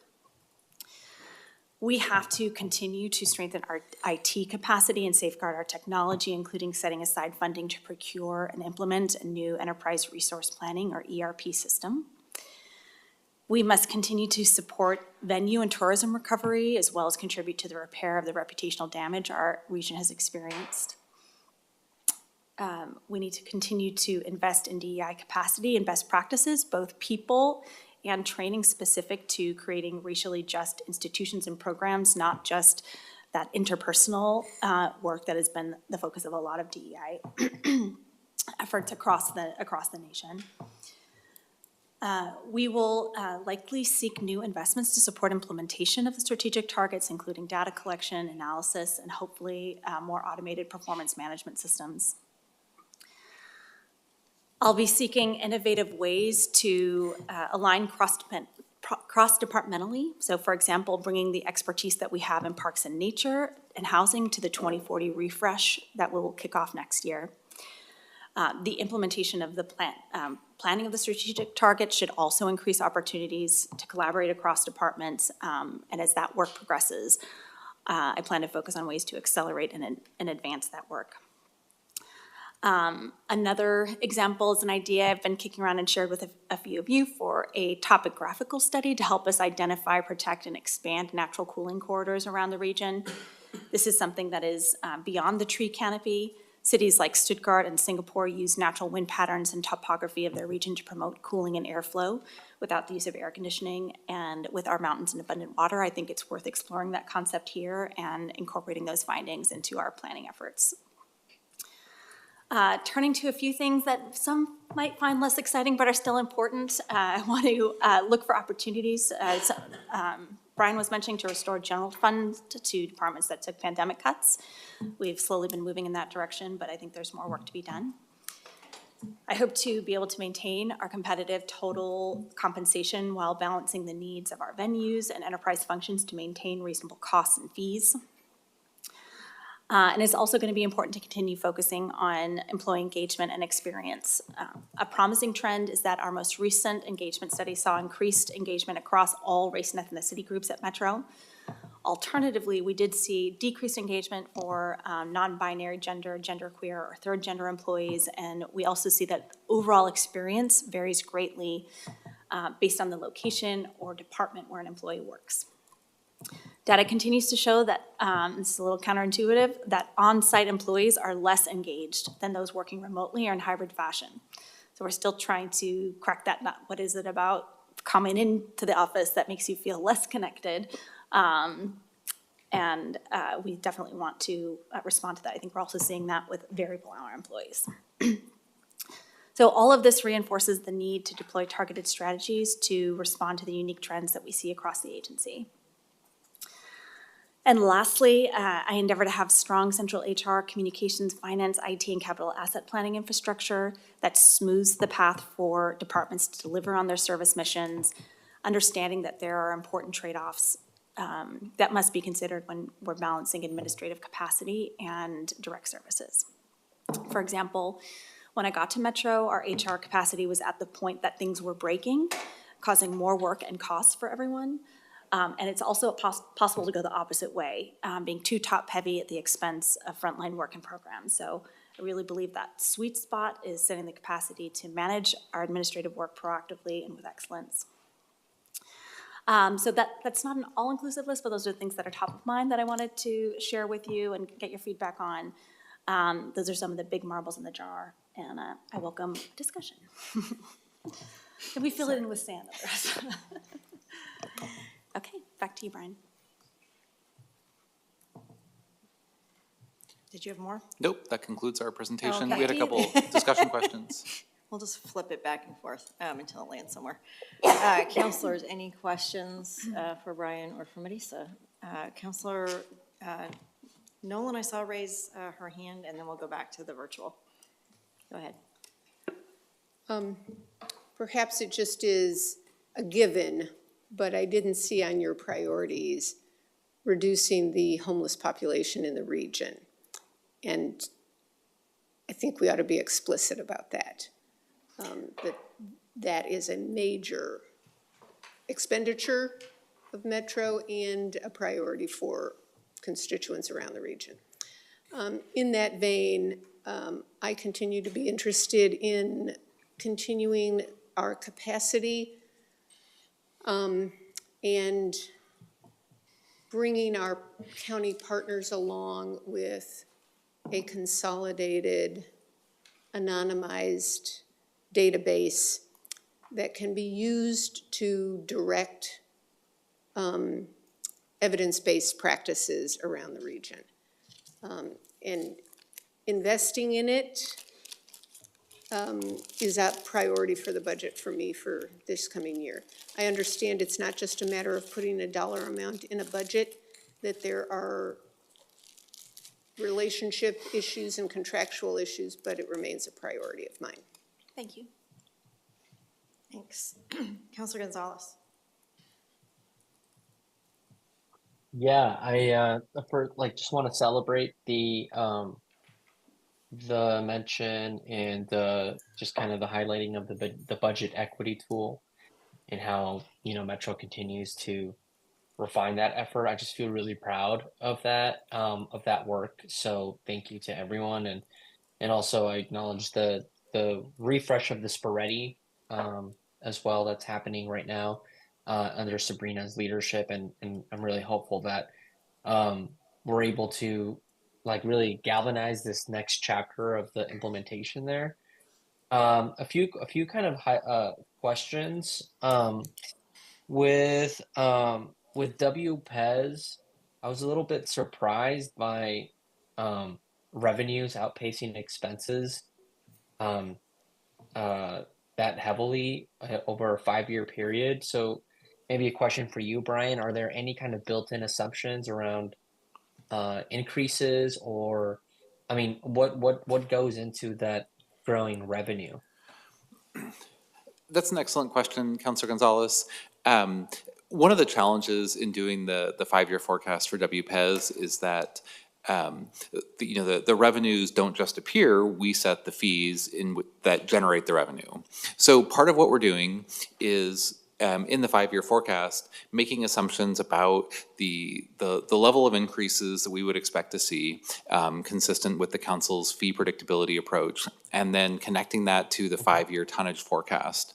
So the relationship between the tonnage forecast and that our expectations around rates would generate that additional revenue. In practice, as we go into every fiscal year, we would follow our normal fee setting process where we start with developing the revenue requirement, basically the size of the budget that we need to cover with the fees in any given year. We would look at the tonnage forecast, do our fee design, and then set rates. So, in a kind of a normal world, if you saw that 5-year forecast and you didn't have significant capital expenditures in any given year, you would expect those lines to be the same. We would set our fees at the amount needed to recover our expenses. And really what we're trying to show is that we're going to have the ability to regenerate some of those fund balance reserves that we drew down during the pandemic by keeping rates solid. For instance, in fiscal year 2021, where we did not increase fees. Right. Okay, great. Thank you for that explanation. Another item that we touched on during the presentation was also the gap in planning, development, and research, which is a core essential business line of Metro. And I guess I would like to ask you to build on a little bit more around like how we could foresee helping that department become stable over time and what tools we have at our disposal. And similarly, I'm wondering if, with if my memory serves me correctly, with construction excise tax and other kind of revenue tools that support, how we can, again, I'm just worried about the sustainability of a really important department. I'm wondering what we can do as a council to support it. Counselor, an apology may be in order. I didn't mean to characterize the planning department as necessarily being unstable. Part of this is the reality of being in a line of business that depends on federal grant revenues, and there's kind of natural grant cycles. So if we receive a 3-year grant, we're going to forecast for those 3 years of grant revenue in the 5-year forecast. But if we don't know about grants, we can't forecast for them in the future. And part of what you've seen, in my 14 years at Metro is the planning department is kind of exceptionally good at going out and tracking down grant revenue to keep that budget relatively stable.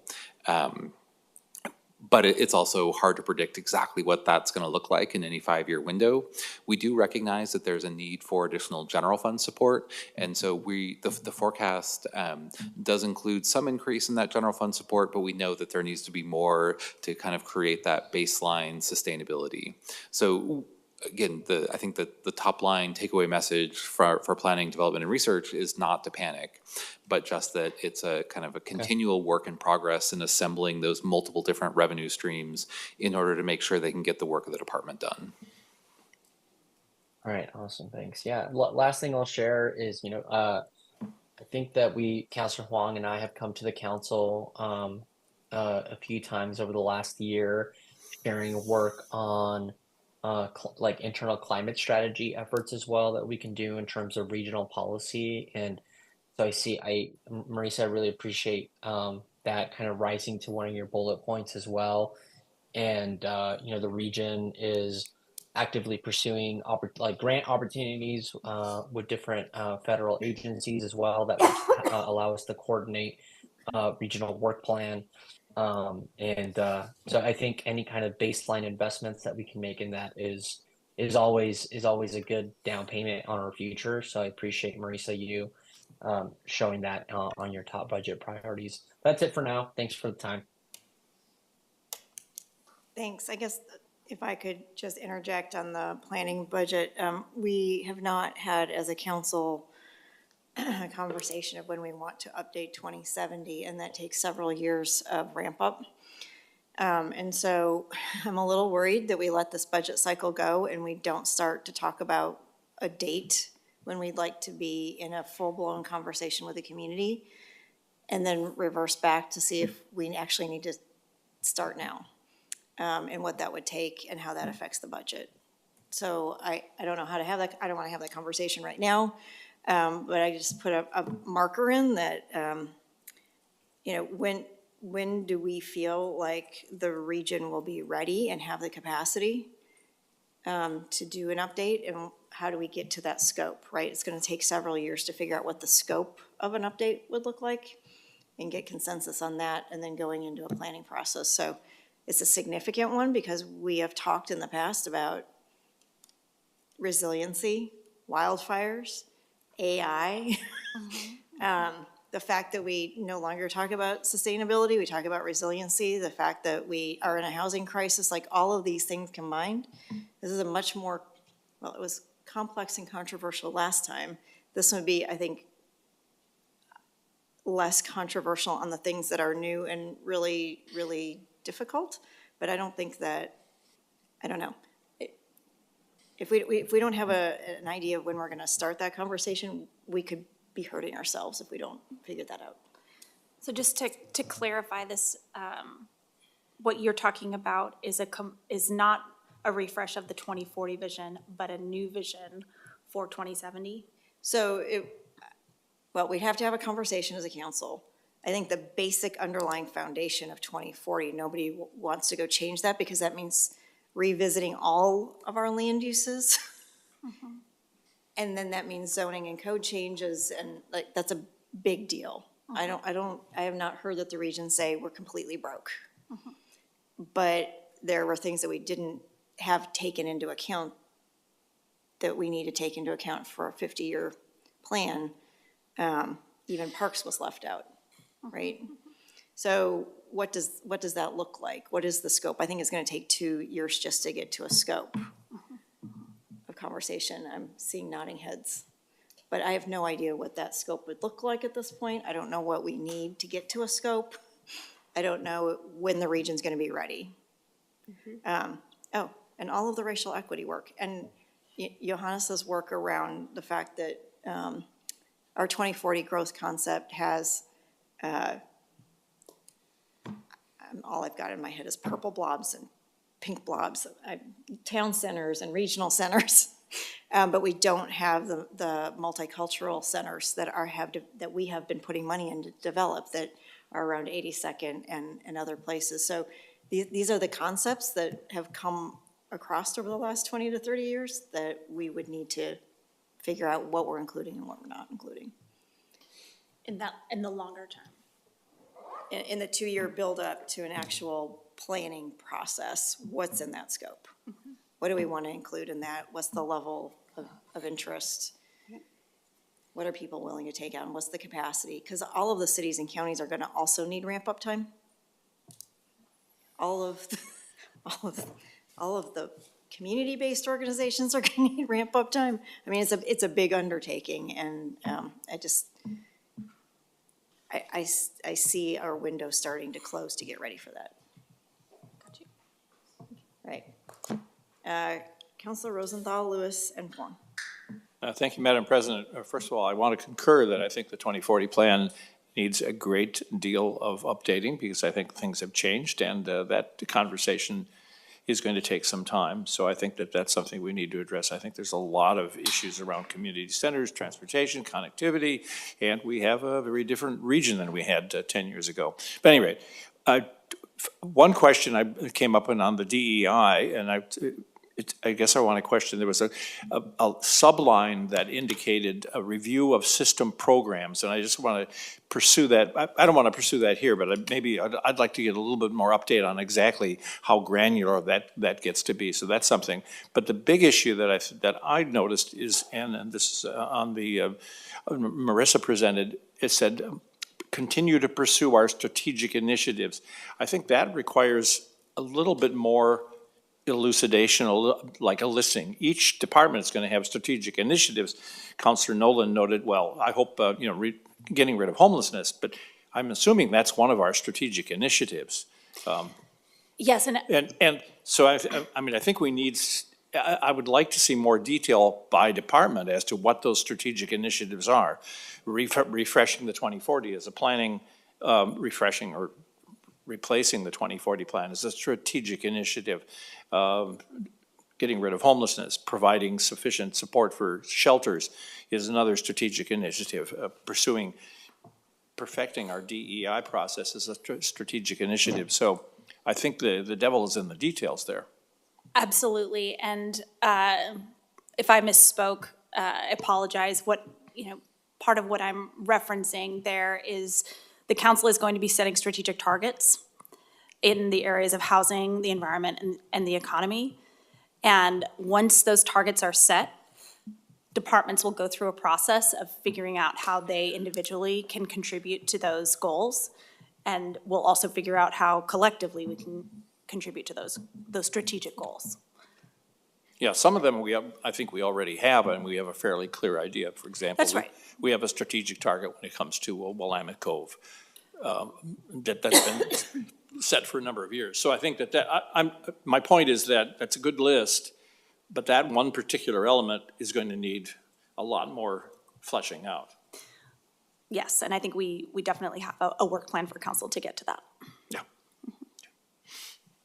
Thank you, Councilor Lewis. Sure, thanks so much. I really appreciate your scope of looking at initiatives that are cross-departmental and in particular are fostering collaboration and connection. To hear parks and housing being linked together is music to my ears because that's part of a promise we made to voters that is yet to be fulfilled. I really want to underscore the work on venues. The work that needs doing is not just reputational repair, not just understanding how the client base has shifted. I think it is a fundamental understanding of what public venues really mean. And as an enterprise, they've been out on an island trying to compete in the marketplace without any relief. And I think that we might be at a moment of influx where we need to decide what we're trying to foster in those spaces and how we can pay for it. I'm really intrigued by tree canopy and beyond the tree canopy cooling and learning that we can do around how planning is an exercise of using and leaning into our natural ecology. And I am going to be very supportive of that. And then a third priority for me is thinking about workforce partnerships across the board, not only construction careers, but looking at how we make investments, the work that we could be doing to build up supportive housing services, workforce, and then other related strategic fields for the region. Those things are top of mind for me, along with the opportunity to, at council, talk about what we need for a regional investment strategy 2.0. We know that we are contemplating future measures. How do we start to package those? How do we start to pace those? In particular, we're on a 5-year cycle where we're going to need to go to the voters for levy after levy in order to continue to operate parks. And it's something that we need to become regular about and invest in the apparatus for planning that. Thanks. Before we move on, just a clarification, we had talked about this ad nauseum through the bond measure and through Parks levy, that we were going to be looking at other options. And I guess where are we with that? So I don't know that we've received direction to, explicit direction to explore other options for parks funding. I thought we were looking, okay. Then we should clarify that, because I thought that we had conversations where we were going to be bringing those forward. I think last time I heard that was when Councilor Craddock was here. Yeah, It's been dropped since she left. but I thought we were moving in that direction, so we should clarify that. Absolutely, I'm happy to check in with Parks and see if there's any recent work that's been done. I'm not aware of any, but happy to take that up if that's council's direction. Yeah, because I think we all are concerned about the dependency on a 5-year cycle. And so I just assumed that we were still having conversations with partners about how to move forward in that space with them. So, okay. Yeah. Great, Councilor thank you. Paul. Yeah, just while we're putting seconds on things, I think exploring long-term funding strategies for Parks and Nature and also for our venues. Being really thoughtful in creating new revenue streams and being really clear about our objectives is just really critical at this phase. A second for the funding for climate task force and how we might prepare a region to accept more federal funds. I think being thoughtful about that. I think you're already doing this, but creating a long-term housing strategy. I know you had that kind of set aside for next year.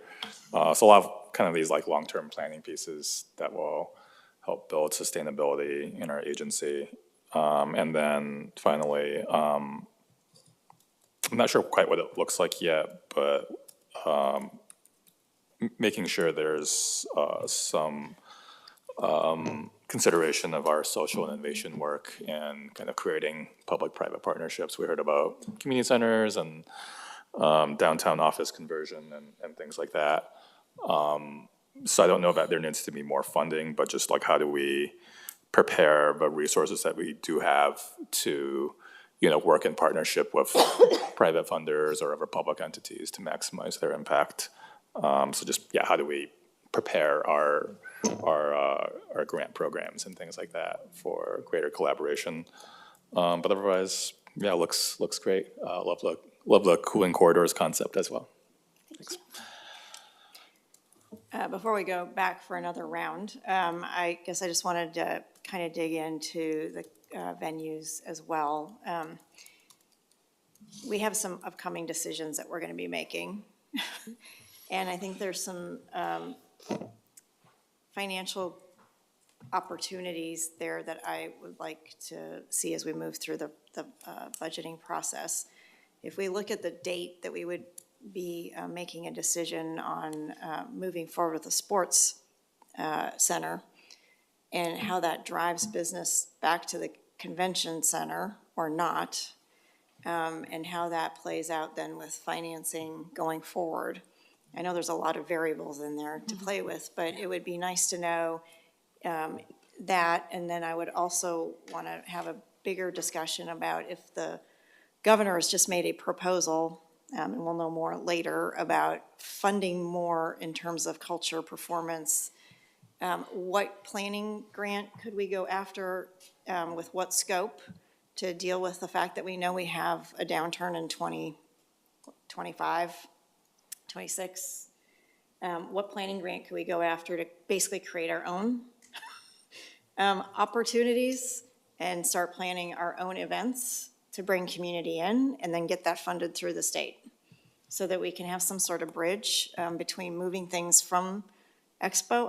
I don't know how much from Expo could be moved in the convention center, or we could bring to the convention center, but how do we actually use this opportunity to proactively, literally create our own community events? I think that's a great point. I haven't gotten the full download from our team that went to Spokane, but one of the things that they learned from the folks who run the podium out there is that they anchor their calendar with 6 or 7 big events each year that are put on by the Spokane Sports Commission. Am I getting that correctly? So you're right on target, President Peterson, and that's definitely something that we don't want to look at Expo in isolation. We want to look at Expo as part of an ecosystem that includes our existing venues. Yeah, and I'm just, I guess my question is, how do we proactively deal with this downward trend that we know is coming up and start recognizing we're making some big decisions, and how does that then play out? Yeah. And maybe you all know this already, but I just got a notice at my home address, since I'm a block from the stadium, that the Timbers Thorns operation has applied for variance to support outdoor concerts. So we'll be competing with that venue as well. Not just any outdoor concerts, we should underscore Live Nation. And we are the largest city in the country that doesn't have Live Nation. That's a big deal for how performing artists make their money. So we should be part of that conversation. Yep. I had a question of process. Sorry, go ahead. If I might. Question of process. I mean, obviously you have a council that has a whole bunch of ideas about strategic things, whether it's regarding the venues or it's regarding public-private partnerships or parks, et cetera, et cetera. What is the best way for us to, I mean, you have, 6 council members and the president. What is the best way for us to get all of these kinds of things together on the table so that you can consider them and so that we can discuss them and select the ones that we actually can pursue, and so we don't try and solve the world? I appreciate that question so much, Councilor Rosenthal. So my preference would be that any ideas or interests that individual councilors have get aired at these public tables, and so that everyone is aware of what everyone else is asking for, and then staff can then help develop these proposals and concepts, working with you, working with subject matter experts in departments. But I think the best way to do that is to have first a public conversation what we'll do is go back and review these notes and kind of come up with a list. And then circle back with each of you to get more information. Because what I'm hearing today is like, it's wonderful, it's like super high level, but there's, as you start to develop proposals, a lot of questions come up. And so we'll need to have a little back and forth for that to be developed. I mean, I could give you a list of 20 of my strategic concepts. That may So I be more think than what- you want. Coming out of the conversation we had last week, I guess, what would be nice to have the list and then have thumbs up, thumbs down, thumbs sideways. Because then we know whether we have a priority or not. So, Absolutely. all right. But I did not take notes to create a list to go We are through that taking right notes. now. We are taking notes. We don't even know what they are yet, so, all right. But I do think that it helps move us away from last-minute budget notes if we can get them up front. Obviously, things can end up coming up at the last minute, but it would be preferable if they did not. That's right. All right. Oh, Counselor. Oh, just one more question on the process. I remember last year in our budget process, we had a number of budget hearings around the region, and actually, folks didn't really come and testify. And I'm wondering, in this budget cycle, if there might be some way to more broadly engage the community. And I think our budget's relatively arcane in many ways, but, you know, just to have some sort of public vetting process and maybe hear about other community priorities that we might not be thinking about. Just a thought. Yeah. An email just went out. An email just went out. An email just went out on Metro's, your priorities for Metro's budget. I think it's a good point, Councilor Wong. I think we have struggled to get attendance, you know, kind of up to the number of budget hearings and still didn't have strong attendance. So I think, you know, it's something that as a team, we have debated over the last couple of years, you know, would appreciate thoughts. I think where I've seen it work best is when governments partner with community organizations to spread the word or even host budget hearings out in the community. The county, Multnomah County has usually every year a very successful community budget hearing that's hosted out. I don't know if they still do it at ARCO, but they did for many years and it was always packed. I think we also need to do a better job of communicating the impact of our budget to folks, because a lot of it can, you know, we don't have the number of direct services that other governments have, and so I think sometimes our budget doesn't feel as relevant to people, Right. But it's all really important work that impacts people's lives. So I think we'll go back and do some thinking on how to improve things, and if you have any thoughts or connections or, you know, places that would host us, that might be. I think we're just doing some pretty good engagement on specific aspects of our budget, in particular departments, but there's not like a holistic look, and I don't know if that would be helpful or not, but just something that's crossed my mind. Yeah, Yeah, absolutely. thanks. Okay, I don't see any other hands raised. Thank you, much appreciated. It looks like a pretty basic, pretty stable thing with a little bit of tweaks and maybe some new initiatives to think about, but much appreciated in the work. That's right. All right, moving on to Chief Operating Officer Communication, Marisa. Okay, first of all, just wanted to thank everyone who attended the Metro Mixer in Fairview last Thursday. I think those events continue to be very fruitful in making connections with people outside of a really specific agenda. I ended up having a lot of conversations with the city managers and other elected officials out there that are leading to more connection and more collaboration. So I think we're going to continue to do those. Big thanks to GAPD and that team for organizing and for our hosts out in Fairview. Also, just a quick update from our IT team that Delta AV is going to be replacing the monitors and installing new display control systems in this chambers. And they'll be doing that for 5 days starting December 18th while you all are on recess. And I think when we get back, it'll essentially turn this chamber into something that can be used not just for council meetings, but in the downtimes, can be used for larger community gatherings, larger staff meetings, and I think it'll just be wonderful. So just want you to know that that work is ongoing. Awesome, thank you. Counselors, any communication? Yeah. Sure, thank you. I have a couple of items. First, colleagues, I want to alert you to an opportunity. The Portland Business Journal Advancing Growth Summit is coming up in January, and I would encourage you all to attend. Metro is part of the sponsorship, and it'll be a great place for us to roll out our strategic indicators and the work that we've been doing there. I believe that we have a table. We are being used as part of their promo, so very exciting opportunity, and I hope you can all come. Policy advisors have all the details for your calendar, and I'm happy to help. Second, I wanted to report back last Thursday, GAPD helped us host our third Mixer Metro One-on-One in Fairview. It was well attended by local elected officials. And we co-hosted with Fairview in one of their new food halls, which is quite lovely, and I would encourage all of you to attend an event there in the future. And they have welcomed us to come back and host hearings in East County in their council chambers or at other sites in their communities. They were happy to see Metro there.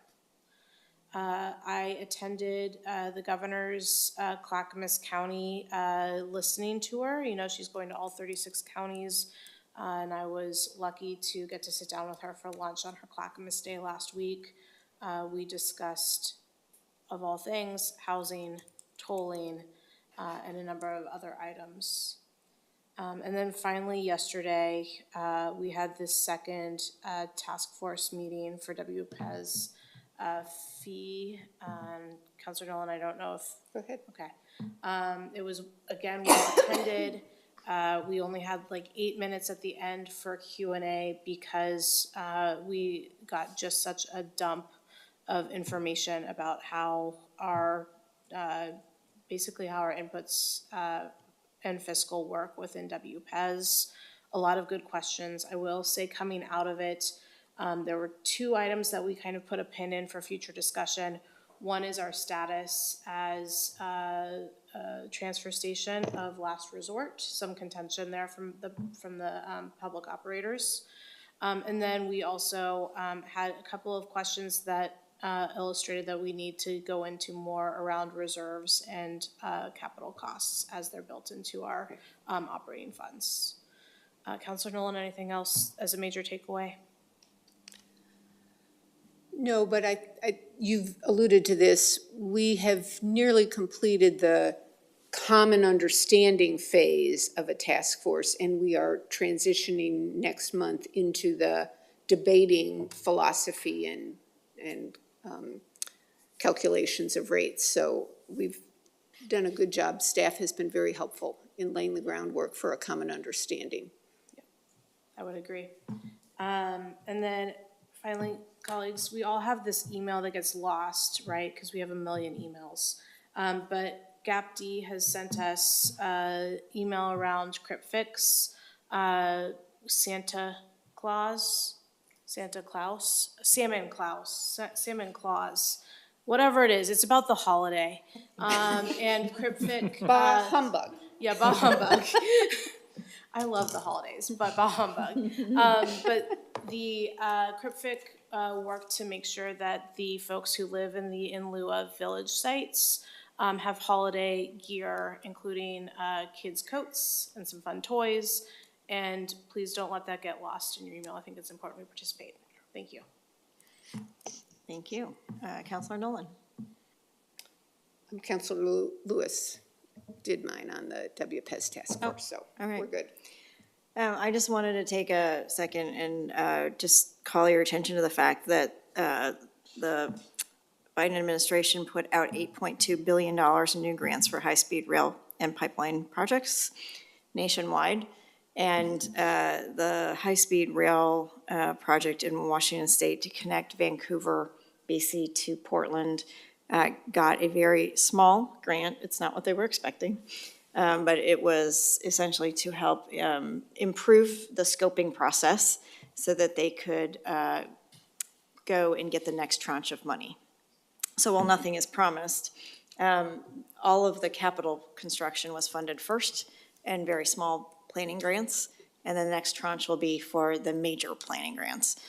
So that's exciting and speaks to our need to have an ask ready for 2025 for planning in this region of what we want to do when it lands here. So I think we just got to get organized and get ready. Because I think that it would be well-placed for that conversation to be had through Metro and not through a state DOT.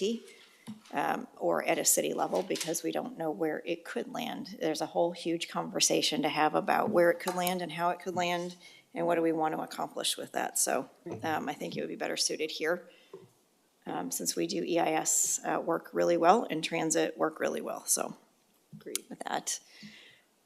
I have nothing more for the good of the order. Oh, Councilor Rosenthal and then Councilor Gonzalez. Y'all popped up while I was talking. Just a quick note, the WCCC met yesterday and pretty much came to a consensus on approximately 10 projects throughout the county, about $40 million allocatable to each district that they pretty much all agree on. They prioritized it, and everybody seems to be pretty copacetic. The question is, of course, that's money, this MS TIP money. Some of it might require or be used as match for other projects. There's a bunch of issues to be resolved, but there was a general consensus. Probably the best thing is that even some of the larger cities who will be getting some of the money, such as downtown Beaverton, are very concerned that the smaller communities are well represented and get a share that benefits them. So there was quite a consensus. Okay, thank you. Councilor Gonzalez. Thanks, President Peterson. Yeah, just to share really quickly, Metro submitted comment to the OTC Chair Julie Brown ahead of their agenda. They are continuing to move forward on a low-income toll program, and we're fairly supportive of the direction that they're taking, which includes some details here I have in front of me. Includes a commitment to a 50% discount right away at the 200% poverty level.